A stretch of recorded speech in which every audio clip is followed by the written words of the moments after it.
Given how many terrifying and memorable demons and monstrosities we fought in Doom games over the years, it's hard to pick a single one as the best or most iconic, but one can make a very, very strong case for the Cyberdemon being the most memorable Doom demon ever. Having made an appearance in each and every mainline Doom game, and having made a massive impact with each one of those appearances, the Cyberdemon, for many, has become synonymous with the series.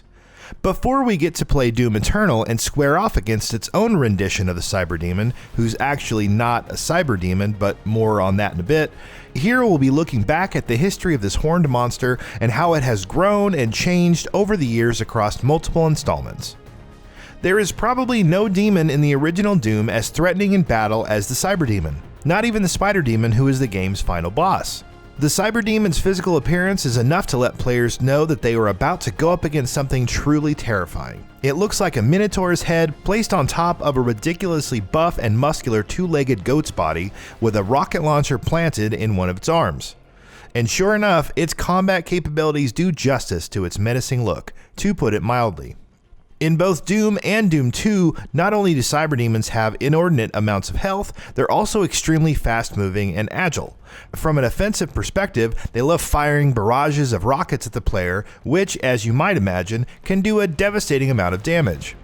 If you don't have either a BFG or a rocket launcher, taking down a Cyberdemon is also a long and arduous process.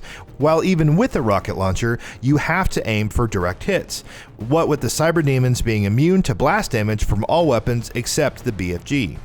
Doom 64 brought back these monsters as well and made them even more formidable, actually giving them the ability to lead their shots, which means a Cyberdemon would often fire its rockets not directly at you, but rather where it figured you were going to be when the shot landed.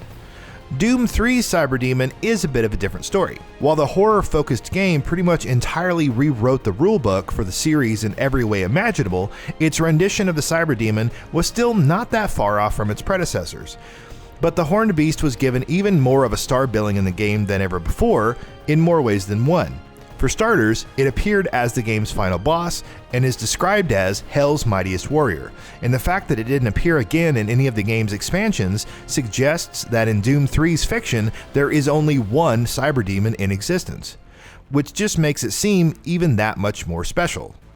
Visually, id Software made some changes to the Cyberdemon in Doom 3, though by and large, they stuck pretty closely to its core design. It still had horns, it still had cybernetic enhancements, and a rocket launcher. However, it also had a tail, giving it more of an animalistic look, while both of its legs were mechanical, instead of just one of them in Doom, Doom 2, and Doom 64. It was also more special from a mechanical perspective. It was far more durable to begin with. In fact, pretty much every regular weapon in the game was completely ineffective against it. To take down the Cyberdemon in Doom 3, you had to use the most powerful weapon in the game, that being the Soul Cube. On top of that, in addition to having its standard rocket launcher, the Cyberdemon was also given a dangerous melee attack. If you got too close to it, it would viciously stomp on you, and that was an insta-kill, which meant that you had to make sure to keep your distance. And of course, the Cyberdemon made a triumphant return in Doom 2016 as well, and provided some really interesting lore related to it. Doom 2016 tells us that the Cyberdemon is actually a creation of the Union Aerospace Corporation, or the UAC, created by the Lazarus Project by reanimating the remains of an ancient demon as part of the Cyberdemon Reanimation Project. It started when a manned expedition to the Titan's realm turned up the petrified remains of a Balgar demon, which was an ancient shadow lord that was said to have perished in a battle long, long ago. When work on putting the demon back together initially started, the UAC had only planned on using it as a display, for educational and inspirational purposes. However, upon discovering during this process that applying Argent energy to the petrified tissue reanimated it, essentially bringing it back to life, the UAC found it too good of an opportunity to pass up. They decided to bring the creature back to life and create their own ultimate monstrous warrior. In that process, they added cybernetic components to the beast to strengthen it and essentially fill in the gaps, and even handed it a rocket launcher to arm it. On top of that, they also attached an Argent accumulator to the right side of the beast's chest. Of course, they were aware of the inherent dangers the project posed, and so they would control the amounts of Argent energy being applied to the beast, essentially keeping it in a brain-dead state. They did make one crucial mistake though. which was creating a neural pathway between the Cyberdemon's brain and the Argent accumulator. Within minutes of the pathway being established, the creature initiated a surge of Argent energy from the accumulator, and it didn't take long for it to use the device to create enough Argent energy to bring it back into full awareness and override any precautions the Lazarus Project scientists had taken to prevent just that. The Cyberdemon went on a rampage after that, to no one's surprise, attacking any researchers unlucky enough to fall in its path. One person in particular, however, referred to as follower Jacobson, luring the demon into a holding pen, sacrificing himself as the doors of the pen were shut behind to lock the Cyberdemon inside.